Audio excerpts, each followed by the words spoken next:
ജെറമിയ 20:9. ജെറമിയ പറയുക, എന്റെ ഉള്ളിൽ അടച്ചിട്ടിരിക്കുന്ന ഒരു അഗ്നി ജ്വലിക്കുന്നു.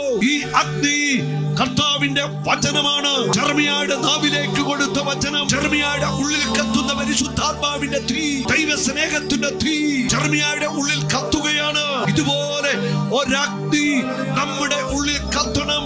സുവിശേഷത്തിന് വേണ്ടി ജീവൻ കൊടുക്കുവാൻ, സുവിശേഷത്തിന് വേണ്ടി ലോകം മുഴുവൻ ഇറങ്ങിത്തിരിക്കുവാനുള്ള ഒരു അഗ്നി നമ്മുടെ ഉള്ളിൽ കത്തണം. ജെറമിയ പറയുന്നു, ഞാനത് അടക്കാൻ ശ്രമിച്ചു, ഈ അഗ്നി അടങ്ങുന്നില്ല, ഈ അഗ്നി കത്തുകയാണ്.